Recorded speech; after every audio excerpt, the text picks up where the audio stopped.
Hallelujah, praise the Lord. இந்த காலை வேளையில் உங்கள் யாவரும் இயேசு கிறிஸ்து நாமத்தினாலே வாழ்த்துகிறேன். பிரியமானவர்களே, ஆசீர்வாத மன்னா மூலமாக உங்களை சந்திப்பதிலே மிகுந்த மகிழ்ச்சி அடைகிறேன்.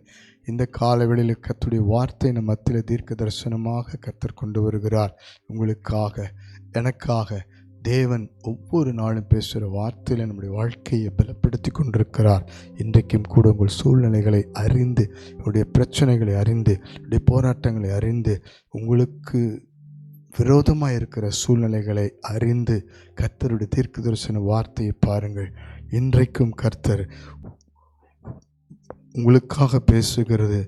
1 சாமுவேலின் புஸ்தகம் 30ஆம் அதிகாரம் 6ஆம் வசனத்தை வாசித்து பாருங்கள்.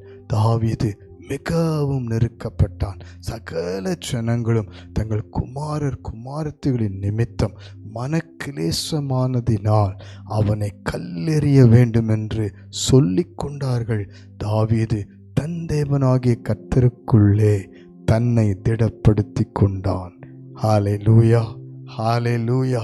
நெருக்கப்பட்ட ஒரு சூழ்நிலை, விரோதமாயிருக்கிற ஒரு சூழ்நிலை, எங்கும் ஆதரவற்ற சூழ்நிலை, எல்லா பக்கத்திலும் எதிர்ப்பும் விரோதமும் பிரச்சனைகளும் சூழ்ந்திருக்கிற ஒரு நிலைமை. ஆனால் ஒரு தீமையும் தாவீது செய்யாத நிலைமையில தான் அவனுக்கு இதெல்லாம் வந்தது.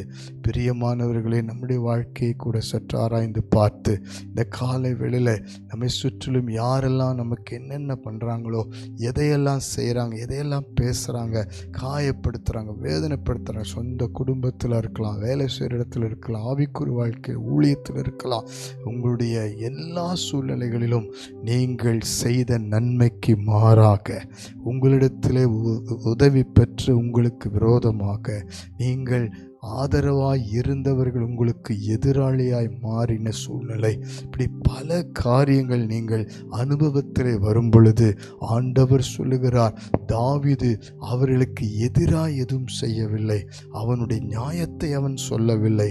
இப்படிப்பட்ட சூழ்நிலையில அவனுக்கும் ஒரு இழப்பு.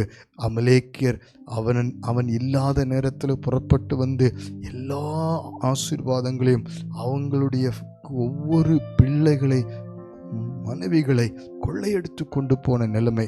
தாவீதுக்கும் இழப்பு, தாவீதுக்கும் வேதனை, அவனுக்கும் கண்ணீர். ஆனால் அவனை ஒருவரும் புரிந்து கொள்ளவில்லை. இன்றைக்கு கூட உங்கள் உள்ளம், யாருமே என்னை புரிந்து கொள்ளலை, நானும் கஷ்டப்படுறேன், நானும் வேதனைப்படுறேன், நானும் கண்ணீரோடு இருக்கிறேன், எனக்கும் துக்கம் இருக்கிறது, எனக்கும் வியாதி இருக்கிறது, பலவீனம் இருக்கிறது, ஒருவரும் எனக்கு ஆதரவில்லை என்று மனம் கலங்கியிருக்கலாம். கவலைப்படாதீர்கள், தாவீதை பாருங்கள். அந்த நிலைமையில தேவனாகிய கர்த்தருக்குள் தன்னை திடப்படுத்துகிறான். அல்லேலூயா. ஆண்டவர் ஒருவர் உயிரோடு இருக்கிறார், கர்த்தர் ஒருவர் ஆதரவாய் இருக்கிறார், ஆண்டவர் உங்களை திடப்படுத்த வல்லவராய் இருக்கிறார். மனம் சோர்ந்து போகாதிருங்கள், நம்பிக்கை இழந்து போகாதிருங்கள், ஆண்டவரை குறித்ததான் அந்த வைராக்கியத்தை விட்டு விடாதிருங்கள். அவர் உங்களுக்கு எப்பொழுதுமே திடமனதை கொடுக்கிறவர், உங்களை கைவிட மாட்டார். ஆண்டவரை பற்றியே நீங்கள் நம்பிக்கையோடு அவர் சமூகத்திலே வாருங்கள். தாவீதை பாருங்கள். அவன் அப்படிப்பட்ட சூழ்நிலைக்குள் போன பொழுது கர்த்தர் தாவீதுக்கு ஒரு வழி உண்டாக்கி இழந்ததை திரும்ப பெற்றுக்கொள்ளச் செய்கிறார். கண்களை மூடி ஜெபிப்போமா?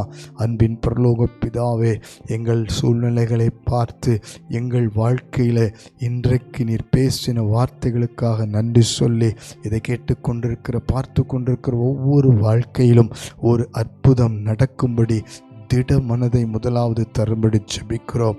மனமுடைந்து கண்ணீரோடு சோதிக்கப்பட்ட சூழ்நிலையில் ஆண்டவரே, பொல்லாத பிசாசுடைய போராட்டங்களிலே, ஏதோ ஒரு ஆண்டவரே காரியங்களிலே, விட்டு விட முடியாத சில பாவங்களிலே மனமுடைந்து நிற்கிற, இழப்பிலே, துக்கத்திலே, கண்ணீரில், வேதனையில் இருக்கிற பிள்ளைகள், சொந்த குடும்பத்திலே விரோதத்தை பார்க்கிற சூழ்நிலை, ஆண்டவரே வியாபாரத்திலே, வேலை ஸ்தலத்திலே, ஆவிக்குரிய வாழ்க்கையிலே விரோதத்தை பார்க்கிற பிள்ளைகள், எங்கு திரும்பினாலும் ஆண்டவரை காயப்படுத்தப்பட்ட நிலைமையில் இருக்கிறவர்களை தொட்டு விடுவித்து, திடப்படுத்தி, தைரியப்படுத்தி, பலப்படுத்தும்படி ஜெபிக்கிறேன்.